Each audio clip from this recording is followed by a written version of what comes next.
agar hijrah istiqomah. Supaya hijrah Anda istiqomah, maka niatnya harus lurus. Anda mau hijrah buat apa? Ada hijrah hanya karena pertemanan, hanya karena pergaulan, ikut-ikut sama orang. Kalau Anda kurang ikhlas dalam berhijrah, maka nanti pasti kembali lagi.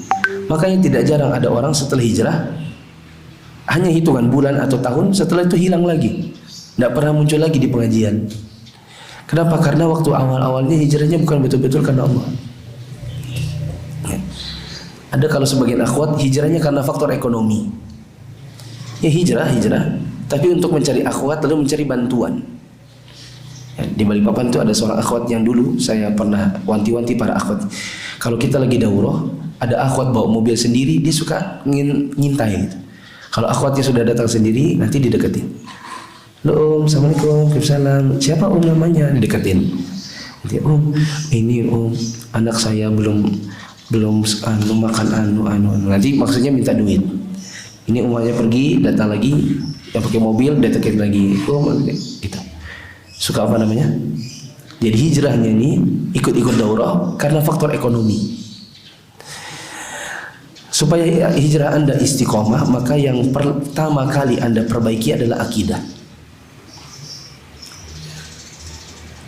Pahami syahadat, iman, Islam, ihsan. Ikut kajian penjelasan 3 landasan utama usul salatah. Karena ini penting untuk memperkuat iman. Supaya hijrah Anda istiqomah, maka Anda perlu pilih-pilih teman. Jangan sembarangan.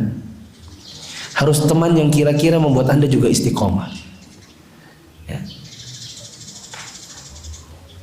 Supaya Anda hijrah istiqomah, perlu memilah-milah guru yang tepat untuk Anda ambil ilmunya. Kalau Anda ambil ilmunya ustadz gaul, jadilah Anda kayak ustadz. Orang bilang buah itu jatuh dari pohon tidak jauh. Maka bagaimana guru, begitu murid. Bila guru antum merokok, biasanya antum juga ikut-ikutan merokok. Ya, ada seorang ustadz yang di sebagian tempat dikenal, dia dan dengan murid-muridnya suka merokok, meskipun katanya sunnah.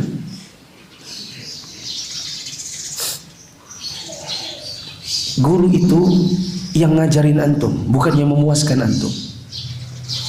Maka hati-hati dengan sebagian dai, dengan ustadz yang apapun kalau antum tanya semuanya boleh. Ustadz apa hukumnya ini? Ya pada dasarnya sih ya nggak apa-apa ya. Ustadz apa hukumnya ini? Ya pada dasarnya boleh-boleh aja. Semua boleh. Biasanya itu adalah tipikal dai yang mau menyenangkan objek dakwah, bukannya mau ngajari mereka mana yang benar mana yang salah. Supaya antum istiqomah di dalam hijrah, maka cari amalan yang amalan itu antum bisa kerjakan rutin meskipun cuma sedikit. Cari yang rutin meskipun sedikit. Misalnya antum ikut kajian, meskipun 1 minggu hanya kajian sekali, tapi rutin. Jangan tunggu ada daurah setahun sekali baru ikut, ada daurah 3 bulan sekali baru datang. Kajian rutin seminggu sekali, tapi rutin, ini yang penting. Supaya antum istiqomah dalam hijrah, berdoa. Ya muqallibal qulub, tsabit qalbi ala dinik.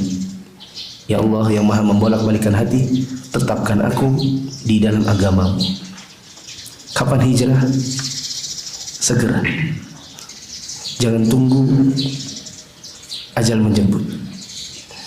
Jangan tunggu pensiun. Jangan bilang nantilah saya sholat kalau saya sudah pensiun.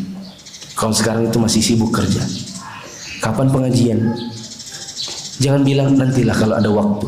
Gak pernah akan ada waktu. Karena memang untuk ikut pengajian itu harus menyempatkan waktu, bukan nunggu ada waktu. Memang antum harus menjadwalkan, bukan nunggu kesempatan. Gak bakal sempat. Satu lagi, ini betul-betul terakhir, karena gak ada di materi saya dan saya baru terfikir. Termasuk di antara hijrah adalah hijrah yang pakaiannya setelah itu pakaian yang terjaga, Islami. Sebagian orang setelah hijrah bajunya tetap saja fashionnya itu nggak ganti-ganti. Ya. Contoh misalnya teman-teman, celana yang ketat itu harusnya dihindari. Saya lihat di zaman sekarang kan orang suka samase gitu kan, samase, bunaya, antum dan lain-lain. Ya itulah. Di mana sebagai saya tidak bilang, nggak bilang apa, jangan pakai merek-merek itu, bukan. Ya, saya juga punya samase 1 biji, ya, dikasih orang. Bukan terlarang menggunakan mereknya. Saya cuma bilang di sebagian produknya ada, kalau ada celana ketat, maka jangan jadikan celana itu sebagai celana sholat luaran.